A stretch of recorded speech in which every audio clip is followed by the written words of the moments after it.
Dear students, welcome to lecture number 23। Last lecture में हमने for loop को देखा था और उससे रिलेटेड जितने एग्जाम्पल प्रोग्राम्स यूनिट नंबर 5 में गिवन थे वो हमने कंप्लीट कर लिए थे।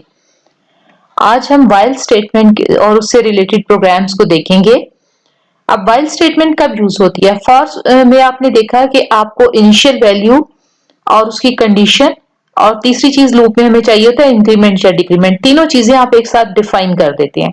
यानी अगर आपको अपने जो भी लूप की नंबर ऑफ रेपिटेशंस हैं वो पहले से मालूम है तो फिर तो आप इजीली फॉर लूप यूज कर सकते हैं।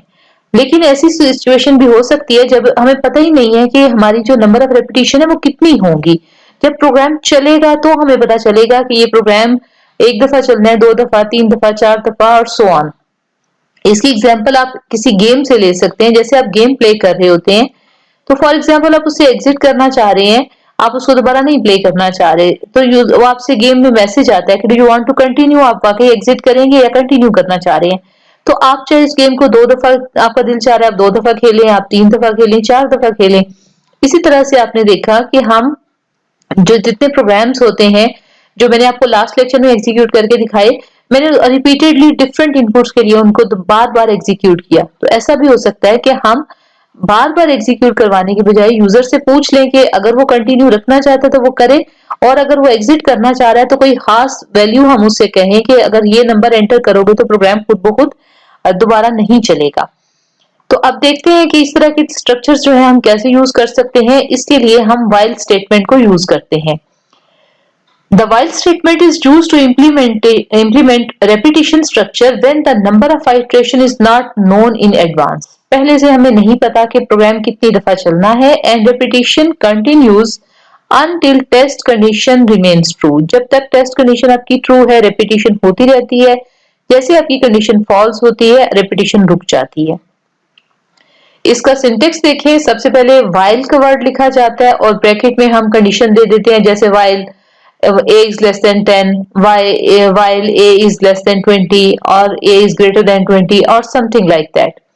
और उसके बाद बॉडी ऑफ लूप है। इसमें देखिए क्या चीज मिसिंग है, इसमें सिर्फ टेस्ट कंडीशन है, ना ही इसमें इनिशियलाइजेशन हो रही है, ना ही इसमें इंक्रीमेंट या डिक्रीमेंट हो रहा है। वो लूप का सिंटेक्स जो है उसका पार्ट नहीं है, लेकिन हमें ये दोनों काम भी करने पड़ेंगे, अदरवाइज जो है हम इस लूप को यूज नहीं कर पाएंगे। अब बुक का टेक्स्ट रीड कर लेते हैं। When a while statement is executed, the computer first evaluates the test condition. If it is true, body of the while loop is executed. Test condition को जो है वो कंप्यूटर या कंपाइलर उसको इवेल्युएट करेगा, और ट्रू है तो आपके लूप की बॉडी जो है उसमें जो स्टेटमेंट्स है वो चलेंगी, वरना नहीं चलेंगी। After the execution of the body of the loop, the test condition is again evaluated. And if it is true, the body of the loop is executed once again. This process continues until the test condition becomes false. तो बहुत ही simple है कि बस इसने continuous चलना है, हर दफा condition check करनी है। अब इस लूप ने इंक्रीमेंट डिक्रीमेंट खुद से नहीं करना, बट हमें मैन्युअली इंक्रीमेंट डिक्रीमेंट करवाना पड़ेगा जहां हमें जरूरत होगी। When it becomes false, the control is transferred to the first statement following the end of body of the loop. तो यही आगे बात वही है जो फॉर लूप में थी कि जब आपकी ये कंडीशन फॉल्स हो जाएगी तब प्रोग्राम का बिहेवियर क्या होगा, तब प्रोग्राम जो है एटलीस्ट उस लूप से एग्जिट कर जाएगा। उसके बाद अगर कोई स्टेटमेंट है तो वो रन हो जाएगी, और अगर स्टेटमेंट एग्जिस्ट नहीं करती प्रोग्राम में तो प्रोग्राम ही टर्मिनेट हो जाएगा। The body of the loop can be single statement or it can be multiple statements. तो इसमें भी वही रूल आपके पास अप्लाई हो रहा है कि बॉडी ऑफ लूप में एक स्टेटमेंट आ रही है तो पैरेंथेसिस नहीं लगेंगे, और अगर एक से ज्यादा स्टेटमेंट्स आ रही हैं तो पैरेंथेसिस लगेंगे। प्रोग्राम नंबर 8 देखते हैं। Convert kilograms to pound using while loop. In this program, 0 signals the end of input. अब इसको कैसे करना है कि हम एक ऐसा प्रोग्राम राइट करना चाहते हैं जिसमें हम वेट इन किलोग्राम्स दें और वो वेट पाउंड में कन्वर्ट होके हमें मिल जाए, और हर दफा हम जितनी दफा चाहें उस प्रोग्राम को एग्जीक्यूट करें, लेकिन जब हम वेट में 0 एंटर करें तो हमारा प्रोग्राम जो है वो फर्दर एग्जीक्यूट ना हो बल्कि प्रोग्राम जो है वो टर्मिनेट हो जाए। इसको प्रोग्राम को हम कंपाइलर में ही देख लेते हैं क्योंकि बुक का प्रिंट इतना ज्यादा क्लियर नहीं विजिबल हमारे लिए। यहाँ पर देखिए हमने सबसे पहले दो वैल्यूज ले ली हैं, फ्लोट ली है क्योंकि पॉइंट्स में भी वैल्यू जो है वो आ सकती है, तो किलोग्राम्स में वेट लिया और पाउंड्स में लिया है। यूजर को हमने मैसेज डिस्प्ले करवाया कि आप वेट जो है वो किलोग्राम में दे दें, उसको हिंट दे दिया साथ कि 0 एंटर करेंगे तो प्रोग्राम क्विट कर जाएगा। तो अब जो यूजर जो वैल्यू देगा वो केजीएस में स्टोर हो जाएगी। तो अगर केजीएस जो है ये वेरिएबल 0 है तो फिर तो हमने प्रोग्राम नहीं एग्जीक्यूट करना, लेकिन अगर वो 0 नहीं है, आपने रिलेशनल ऑपरेटर्स में पढ़ा था जैसे इक्वल टू और नॉट इक्वल टू, तो नॉट इक्वल टू को हम सी लैंग्वेज में इस तरह से रिप्रेजेंट करते हैं, और कुछ लैंग्वेजेस में नॉट इक्वल टू के लिए less than greater than sign भी यूज होता है, लेकिन सी लैंग्वेज में अगर आप नॉट इक्वल टू लिखना चाहते हैं तो उसके लिए आपको ये एक एक्सक्लेमेशन मार्क डालना होगा और साथ इक्वल टू साइन लिखना होगा। और ये आपको हर कीबोर्ड पे जो कीबोर्ड पे नंबर 1 की होती है वो शिफ्ट के साथ प्रेस करेंगे तो एक्सक्लेमेशन मार्क आ जाएगा। तो अब हमने यहाँ पर कंडीशन क्या दी वाइल में, जब तक केजीएस की वैल्यू 0 नहीं होती तब तक ये प्रोग्राम चलता रहेगा। अगर यूजर फर्स्ट टाइम ही 0 दे देता है तो प्रोग्राम पहली दफा भी नहीं चलेगा और यहाँ पर गुड बाय लिखा आ जाएगा। ये इस पूरे स्ट्रक्चर को आपने एक साथ देखना है, ये सब जो है वो बॉडी ऑफ वाइल लूप है।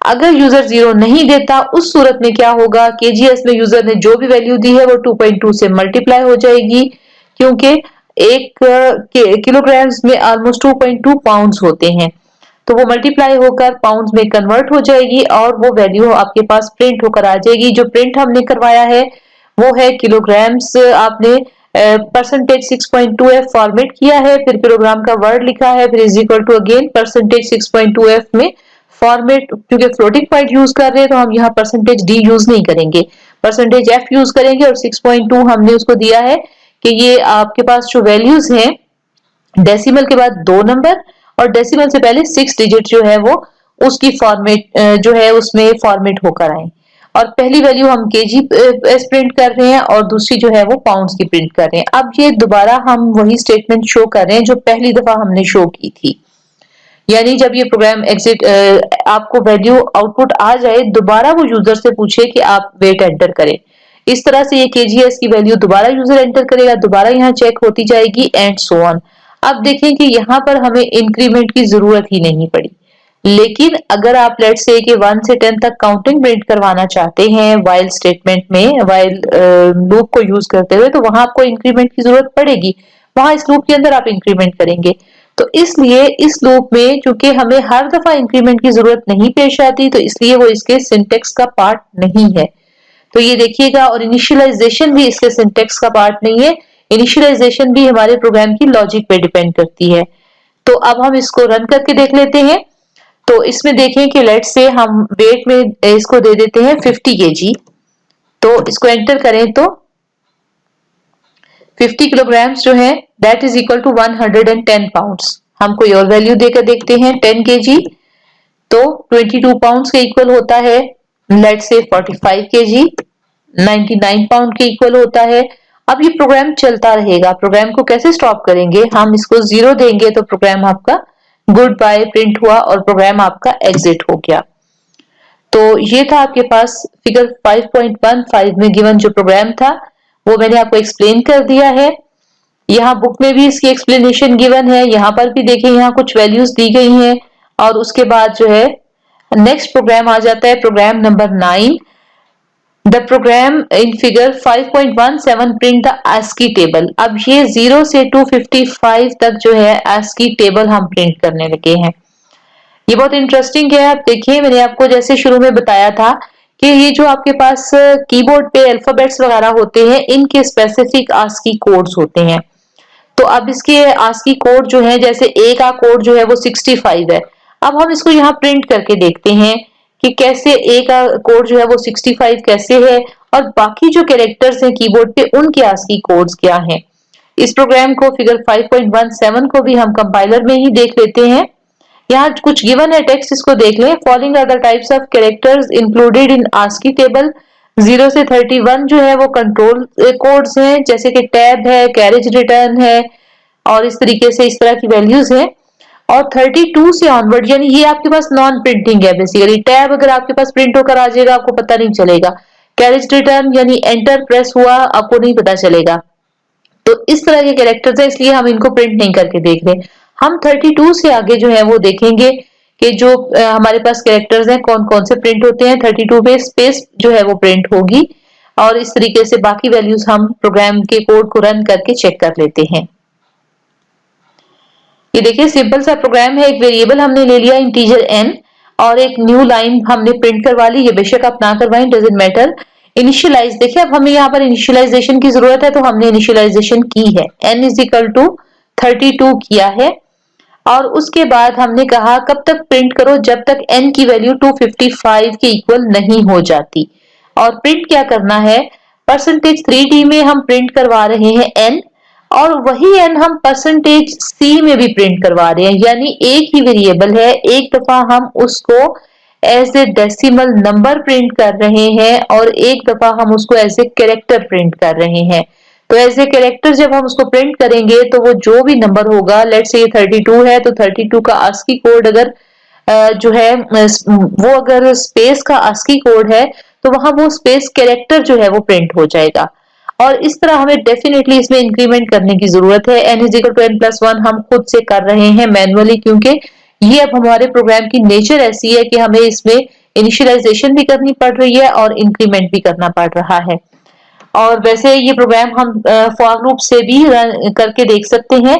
आपने इसको फॉर लूप से भी एग्जीक्यूट करके देखना है, क्योंकि हमें ऑलरेडी मालूम है कि 255 जो है यहां तक हमने जाना है, तो इसलिए हम ये प्रोग्राम वैसे फॉर लूप से भी कर सकते हैं। लेकिन बुक में जैसे गिवन है तो हम इसको इसी तरह रन करके देख लेते हैं। तो ये देखिए हमारे पास आउटपुट आ गई। ये देखिए टेबल आपके पास प्रिंट होके आ गया। 32 में स्पेस है, इक्वल टू साइन हमने प्रिंट किया हुआ है, तो 33 is equal to exclamation mark. हम एबीसी को चेक कर लेते हैं। 65 is equal to A. Scroll करें, विंडो चूंकि स्क्रीन पे फिट करने के लिए मैंने इसको थोड़ा सा छोटा किया, मैं आपको विंडो बड़ी करके दिखा देती हूँ। तो ये देखिए आपके पास ये 65, बी जो है वो 66 है एंड सो ऑन, और ये यहाँ तक आपके पास सारे के सारे कैरेक्टर्स जो हैं वो प्रिंट होकर आ रहे हैं। उसके बाद जब विंडो की लेंथ कंप्लीट हो जाती है तो नेक्स्ट लाइन पे आ जाता है ऑटोमेटिकली। उसके बाद देखें कि स्मॉल ए का आस्की कोड 97 है, स्मॉल बी का आस्की कोड 98 है एंड सो ऑन। आप इस तरह डिफरेंट कैरेक्टर देख सकते हैं। और इंटरेस्टिंग बात इसमें यह है कि आप इन ASCII कैरेक्टर की हेल्प से कोई ड्राइंग भी कर सकते हैं। अब ये आप जो भी नॉलेज हासिल करते हैं ये अब आपके अपने ऊपर डिपेंड करता है कि आप इसको किस तरह यूटिलाइज करना चाहते हैं। फॉर एग्जाम्पल आप एक रेक्टेंगल जो है वो ड्रॉ करना चाह रहे हैं, तो देखिए ये 177 को अगर आप कैरेक्टर में प्रिंट करवा लें और एक खास स्लोप के सीक्वेंस में प्रिंट करवाएं तो आप एक स्क्वायर प्रिंट कर सकते हैं स्क्रीन पे। तो आप में से जो भी स्टूडेंट्स इंटरेस्टेड हो वो इस तरह की एक्सपेरिमेंटेशन जरूर करके देखिएगा। जैसे ये 178 है, इसको आप कैरेक्टर में प्रिंट कर लें, एक वेरिएबल ले लें n, उसमें वैल्यू रख लें 178 और उसको रिपीटेडली प्रिंट कराएं तो एक लंबी सी बार प्रिंट हो जाएगी। आपके पास रेक्टेंगल फॉर्म में भी आप उसको ड्रॉ कर सकते हैं या व्हाटएवर, आप उससे कोई गाड़ी ड्रॉ कर सकते हैं, कोई शेप जो है डॉग ड्रॉ कर सकते हैं, एनीथिंग जो आपकी इमेजिनेशन में आ सकता है। आपको पता है ह्यूमन माइंड की जो आपके पास कह लें कि इमेजिनेशन की जो कोई बाउंड्रीज नहीं है, आप कुछ भी इससे ड्रॉ कर सकते हैं, whatever you like to do। तो ये डिफरेंट सिंबल्स हैं, दे आर क्वाइट इंटरेस्टिंग। आप इनको प्रिंट करके देखें तो ये बहुत ही आपको अच्छा लगेगा कि आप प्रोग्रामिंग में कितनी इंटरेस्टिंग चीजें सीख रहे हैं। तो ये तभी हो सकेगा अगर आप इन चीजों को इंटरेस्ट लेंगे। आप सिर्फ एग्जामिनेशन पॉइंट ऑफ व्यू से इनको याद रखने की कोशिश नहीं करेंगे, बल्कि आप इसको दिलचस्पी लेके पढ़ेंगे। वापस आते हैं हम अपने टॉपिक पे। ये देखिए ये टेबल आपको यहाँ प्रिंट करके दिखाया गया है। अब इसमें इसकी एक्सप्लेनेशन गिवन है, इस पे मैं टाइम जो है वो नहीं स्पेंड करूंगी। आपको मालूम है कि इसमें \t से हमने इसको वो किया है, ये \t इसलिए डाला है ताकि एक टैब का गैप आ जाए। और प्रिंट एफ स्टेटमेंट जो होती है ये एक दफा जब चलती है तो खुद ब खुद ये नेक्स्ट लाइन के ऊपर जो है वो आपके पास रिटर्न वो आ जाता है, कंट्रोल नेक्स्ट लाइन पे आ जाता है। तो इस तरीके से आपके पास ये वैल्यू जो है वो इंक्रीमेंट होती जाएगी। और इसके अलावा इसके में कोई और ज्यादा ऐसी चीज नहीं है जो एक्सप्लेन में मुझे करने की जरूरत हो, आपको ये सब चीजें पता है। ये 80 कॉलम की स्टैंडर्ड स्क्रीन है, उसमें आपके पास जो है 10 items can be displayed so the screen is divided into 10 columns. अब आपने देखा कि मेरे पास जो आउटपुट आई है वो 10 कॉलम्स में नहीं आई, जबकि यहाँ पर जो आउटपुट आई है वो 10 कॉलम्स में है। उसकी रीजन है कि हर कंप्यूटर के अंदर जो रेजोल्यूशन है उसकी अपनी स्पेसिफिकेशंस होती हैं, तो ये डिपेंड करता है कंप्यूटर की स्पेसिफिकेशन पे, उसके डिस्प्ले पे कि आपने उसकी डिस्प्ले जो है सेटिंग किस तरह की रखी हुई है। तो इसलिए ये आप खुद से टेक्स्ट रीड कर लें, इसमें कोई ऐसी टेक्निकल बात नहीं है जो आपको खुद से समझ में ना आ सके। प्रोग्राम नंबर 10 देखते हैं। फिगर 5.19 में prints all the upper case letters on the single line using while loop. अब आपने आस्की कोड की हेल्प से सारे अपर केस कैरेक्टर्स प्रिंट करने हैं। तो देखिए कि एक इंटरेस्टिंग सा काम है, आप कैसे कर सकते हैं। आपको ये पता चल गया कि मैं आपके पास 65 जो है वो ए का कोड है, आपने लास्ट प्रोग्राम में देख लिया और उससे आगे आप 26 तक काउंट कर लें, या फिर आप देख लें कि 90 पे जो है वो जी, कैपिटल लेटर जी आता है। तो व्हाइल लूप आपने यूज किया है, 65 से इनिशिएट करवा दिया, 90 की लिमिट दे दी और सिर्फ आप वो परसेंटेज सी के साथ एक इंटीजर को प्रिंट करवा रहे हैं। ये देखें कि एन जो है वो इंटीजर है, बट आप उसको फॉर्मेट स्पेसिफायर जो है वो परसेंटेज सी दे रहे हैं। इस प्रोग्राम को भी हम रन करके देख लेते हैं। ये फिगर 5.19 का प्रोग्राम है। देखिए एन को 65 से इनिशिएट करवाया, 90 तक गए और इंटीजर को कैरेक्टर के फॉर्मेट स्पेसिफायर से प्रिंट कर लिया। रन करके देखते हैं तो देखिए हमारे पास ये एबीसी जो है वो जी तक प्रिंट होके आ गई है। अब आप इसमें चेंजेस भी कर सकते हैं। आप इसको स्मॉल जो है एबीसी उसमें प्रिंट करके देखें, इसके कोड्स को चेंज करें, इसको 92 से स्टार्ट करवाएं और आगे तक लेकर जाएं और स्मॉल एबीसी प्रिंट करवाएं। इसका नेक्स्ट टॉपिक हमारे पास आता है द डू व्हाइल स्टेटमेंट। अब देखते हैं कि डू व्हाइल स्टेटमेंट में हम किस तरह से स्टेटमेंट्स को रिपीट कर सकते हैं। The do while statement is used to implement loop structure when it is required to execute the loop at least once. The general form of do while loop is given below. अब बाज़ वक़्त ऐसा भी होता है कि हमें programme जो है उसपे आपको स्टेटमेंट जो है एटलीस्ट एक दफा लूप चलाना पड़ता है। जैसे पहला वाला प्रोग्राम था, अगर आप उसको देखें कि अगर मैं प्रोग्राम को फर्स्ट टाइम ही, ये जो हमारे पास ये किलोग्राम वाला प्रोग्राम था, इसको अगर मैंने रन किया और फर्स्ट टाइम ही मैंने 0 दे दिया लेट से, तो प्रोग्राम आपका नहीं चलेगा। तो बाज़ वक़्त ऐसा होता है कि हम चाहते हैं कि एटलीस्ट एक दफा हमारा प्रोग्राम जरूर चले। कौन से ऐसे प्रोग्राम हो सकते हैं जो हम एक दफा जरूर चलाना चाहते हैं? ऐसे प्रोग्राम जहां लूप की बॉडी के अंदर ही अगर आपने कोई मेन्यू गिवन है, आपने कोई कैलकुलेटर का प्रोग्राम बनाया है, आप यूजर को डिस्प्ले कर रहे हैं कि वो अपने कोई ऑपरेशन परफॉर्म, जो भी उसने करना है, एडिशन, सब्ट्रैक्शन, मल्टीप्लिकेशन, व्हाटएवर जो भी उसने परफॉर्म करना है, उसको वो उसके अंदर उससे रेलिवेंट जो है वो इनपुट दे, यानी प्लस अगर उसने परफॉर्म करना है, एडिशन परफॉर्म करना है तो प्लस की सिंबल दे, या कोई वन क्लिक करे जो है वो टाइप करे, टू टाइप करे, कुछ इस तरह की चॉइस देनी है आपने। तो एटलीस्ट आप यूजर को मेन्यू तो एक दफा दिखाना चाहेंगे। तो अगर आप वो मेन्यू लूप से बाहर लिखेंगे, जैसे कि पहले इस प्रोग्राम में था, देखिए कि ये हमें 2 दफा स्टेटमेंट लिखनी पड़ी है। ये एंटर वेट जो है ये 2 दफा लिखनी पड़ी है, हमें चाहिए कि ये एक दफा लिखी जाए। तो हम ये चाहेंगे अगर हम इसी को चेंज करें कि इसमें आप डू लगा लें और व्हाइल को एंड पे ले आए, तो एटलीस्ट आपको ये स्टेटमेंट 2 दफा नहीं लिखनी पड़ेगी, बल्कि इसी प्रोग्राम को हम सेव एज कर लेते हैं एक और नाम से। आप अपने प्रोग्राम्स को इस तरह भी चेंजेस करके देख सकते हैं। लेट्स से ये मेरे पास 5.15 के नाम से सेव है, मैंने इसका एक बी वर्जन जो है वो क्रिएट कर लिया।